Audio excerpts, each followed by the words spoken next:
नमस्ते। आज के हमारे इस खास विश्लेषण में हम बात करने वाले हैं हिंदू धर्म के सबसे दिलचस्प और फलदायी व्रतों में से एक अपरा एकादशी के बारे में। इसे अचला एकादशी भी कहा जाता है। आज हम इसके रहस्यों, इससे जुड़ी प्राचीन कथाओं और साल 2026 में इसके सही मुहूर्तों पर गहराई से चर्चा करेंगे। ये कोई आम व्रत नहीं है, बल्कि एक ऐसी सदियों पुरानी परंपरा है जो पूरी तरह से आध्यात्मिक शुद्धि और मानसिक शांति से जुड़ी है। तो चलिए, बिना किसी देरी के सीधे मुद्दे पर आते हैं। अच्छा, जरा सोचिए, एक भटकती हुई आत्मा को आखिर मुक्ति कैसे मिलती है? तो चलिए इसमें गहराई से गोता लगाते हैं। ये सवाल सुनने में किसी नाटकीय कहानी जैसा जरूर लगता है, लेकिन इस व्रत की जड़ें कुछ ऐसी ही रहस्यमयी पौराणिक कथाओं से जुड़ी हैं। अपरा एकादशी का मतलब सिर्फ उपवास करना नहीं है, बल्कि इसका सीधा कनेक्शन जीवन मृत्यु के चक्र और मोक्ष जैसी गहरी अवधारणाओं से है। भाग 1, राजा महिध्वज की कथा। यहीं से अपरा एकादशी का असली इतिहास शुरू होता है। और ये कहानी बहुत ही शानदार तरीके से दर्शाती है एक राजा के पतन को। बात प्राचीन काल की है। महिध्वज नाम के एक बेहद धर्मात्मा राजा हुआ करते थे, लेकिन उनके सगे छोटे भाई वज्रध्वज को उनसे भयंकर ईर्ष्या थी। एक दिन उस भाई ने धोखा दिया, राजा की हत्या कर दी और शव को जंगल में एक पीपल के पेड़ के नीचे गाड़ दिया। अब इस अकाल मृत्यु की वजह से राजा की आत्मा एक प्रेत बन गई और उसी जंगल में भटक भटक कर भारी दुख सहने लगी। ये सब यूं ही चलता रहा जब तक कि कुछ समय बाद एक महान तपस्वी ऋषि वहां से नहीं गुजरे। जैसे ही वो ऋषि वहां से गुजरे, अपनी दिव्य दृष्टि से उन्होंने सब कुछ भांप लिया। उस प्रेत ने बिल्कुल हताश होकर ऋषि के सामने हाथ जोड़े और कहा, हे मुनिवर, मुझे इस भयानक कष्ट से मुक्ति दिलाइए। कृपा करके मुझे मोक्ष का रास्ता दिखाइए। सोचिए, उस एक पुकार में जाने कितने समय का दर्द छुपा था। तब ऋषि ने जो किया वही इस प्राचीन कथा को सीधा इस व्रत से जोड़ता है। ऋषि ने उस भटकती आत्मा के उद्धार के लिए खुद अपरा एकादशी का व्रत रखा, और पता है क्या, उन्होंने अपने व्रत का सारा पुण्य उस प्रेत को दान कर दिया। ग्रंथों के अनुसार इस अनुष्ठान का असर इतना जबरदस्त था कि राजा महिध्वज तुरंत प्रेत योनि से मुक्त हो गए और सीधे दिव्य लोक चले गए। मतलब ये व्रत पापों को धोने में कितना शक्तिशाली है, ये कथा इसी बात का एक पक्का प्रमाण है। अब चलिए आगे बढ़ते हैं और देखते हैं कि ये सब कैसे जुड़ता है। भाग 2 में, जहां हम बात करेंगे साल 2026 के लिए इसके सही समय और शुभ मुहूर्तों की। सीधे तारीख पर आते हैं, 12 मई 2026।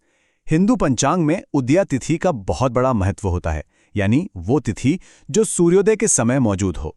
और इसी उदया तिथि के हिसाब से 2026 में अपरा एकादशी का मुख्य व्रत मंगलवार 12 मई को ही रखा जाएगा।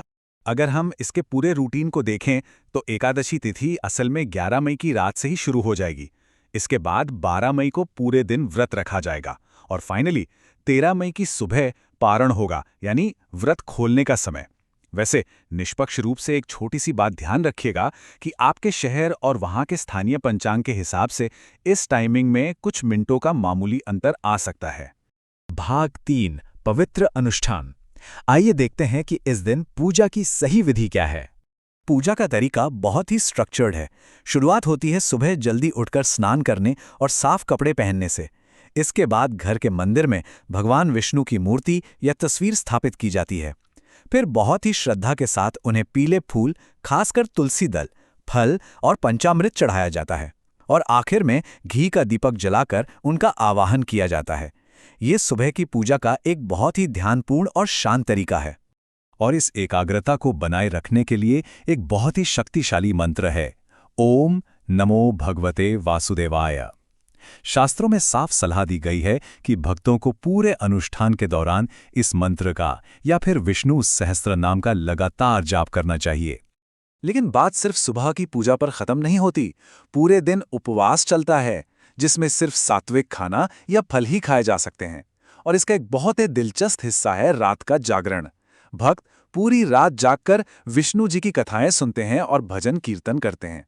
ये पूरा समर्पण अगले दिन सुबह द्वादशी में व्रत के पारण तक लगातार बना रहता है। भाग 4, भक्तों के लिए नियम। ये सेक्शन बहुत जरूरी है, क्योंकि इसमें हम जानेंगे कि व्रत की पवित्रता बनाए रखने के लिए क्या करना चाहिए और क्या नहीं। अब इस स्लाइड के बारे में जो सबसे दिलचस्प बात है वो ये है कि इसमें एक बहुत ही स्पष्ट कॉन्ट्रास्ट है।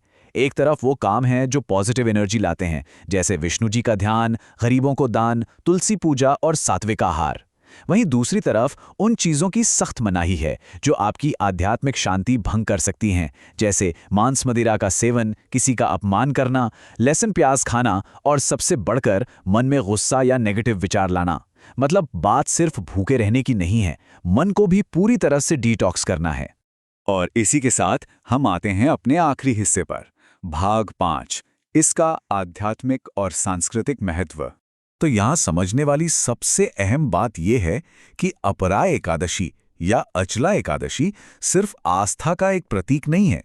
मान्यताओं के अनुसार ये एक ऐसा पर्व है जो पापों को नष्ट करता है, और इसका पुण्य किसी बड़े यज्ञ, दान या पवित्र तीर्थ स्नान के बराबर माना गया है। असल में ये मानसिक शांति, पॉजिटिव एनर्जी और आत्मिक शुद्धि की तरफ ले जाने वाला एक बहुत ही सुलझा हुआ रास्ता है। इस पूरे विश्लेषण को खत्म करने से पहले एक बहुत ही गहरा सवाल सोचने पर मजबूर करता है।